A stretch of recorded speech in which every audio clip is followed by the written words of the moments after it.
You know when someone has crossed a boundary. You'll feel it in your gut. When you get that red flag in your gut, you know that you are needing to take back more space for yourself and relinquish a bit of the attention to the validation of the other person. Welcome to Adulting with Joyce, Pring, the how-tos of your 20s told by 20-something, traversing through life expectantly and with gusto.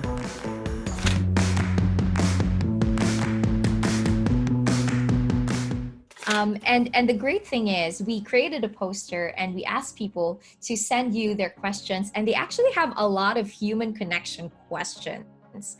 And I'm just gonna run them by you now. Is that okay, Simone? Okay, so the first one is from Jerlyn Nolan, who says, how do you hold space for someone, like processing or validating his or her emotional state while simultaneously attending or being present to your own? Oh, that is such a good question. And I think that is also a self-connection question, because we all know we have boundaries and limits. You know when someone has crossed a boundary. You'll feel it in your gut, unless you have some severe mental illnesses which need to be also talked to. But most of us, in the absence of mental illness, have a moment where we know someone's crossed a boundary. So when you get that red flag in your gut, you know that you are needing to take back more space for yourself and relinquish a bit of the attention to the validation of the other person. So listen to that gut.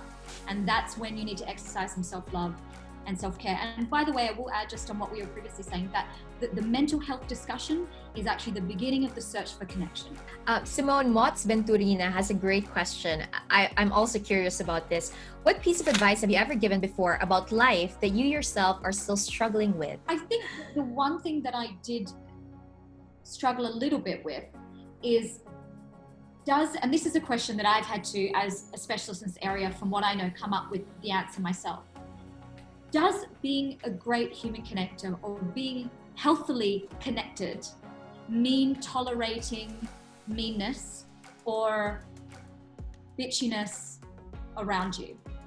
So does human connection and being a healthy human connector mean that I must show compassion even for people who are mean to me? And I came up with the answer, and I believe great human connection comes actually from boundaries, because you cannot connect with people who don't have energy, right? So if in your circle you have people who are bringing you down, people who are bitching about you, all these kinds of things, do you still forgive those people and let them back into your life? And I came up with the thing of, I absolutely forgive them, have compassion, but it would affect my other connections to be inauthentic, to continue that friendship or those relationships, knowing that that person has not got my best interests at heart. And that's what I came up with for myself. Vivek Murthy, Gabor Mate, these guys might disagree with me, but as a young woman living in the world, I could only see that causing me more inauthenticity and more rage. And I've spent so much of my life in that.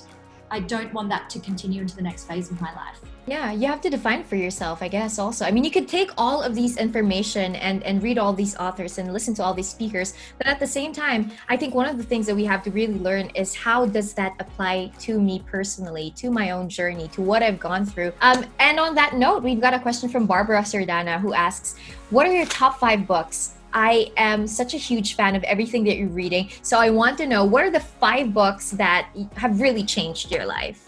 Oh my God. Okay, in terms of public speaking, Talk Like TED.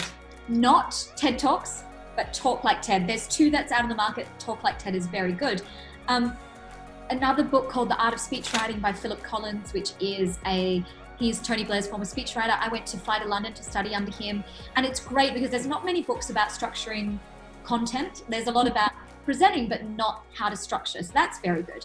I absolutely love Blue Fishing, that I just finished, by Steve Sims, and I interviewed him for my blog, which is coming out soon. He talks a lot about human connection in business. Another book that is incredible is Daring Greatly by Brené Brown. I love Brené Brown. Yeah, she's fantastic. And what I love about her is she says in the book that even though she's a vulnerability expert, she's not always vulnerable. And this is how I often think of even being a human connection specialist. I probably do it right 92% of the time, but 8% of the time, I'm not great. Just like Brené Brown isn't vulnerable all the time. But that's also part of the journey of becoming a specialist in anything. The studying never stops, the learning, the observing never stops. And so I think that really released me, is that she actually demonstrates vulnerability in a book about vulnerability. So that's 4. And number 5, let me look on my shelf. There's so many good ones. A book on rebranding that I just finished. A lot of it I already knew, but if you don't know about rebranding and marketing, it will help you. I often think that rebranding is far more difficult than branding. Like if you've never put any content out before and you do it, oh sister, so much easier than redirecting the message. It's called Reinventing You, and it's by Dory Clark. Ooh, so many good books already, and Gabor Mate as well. I'm gonna read his new book.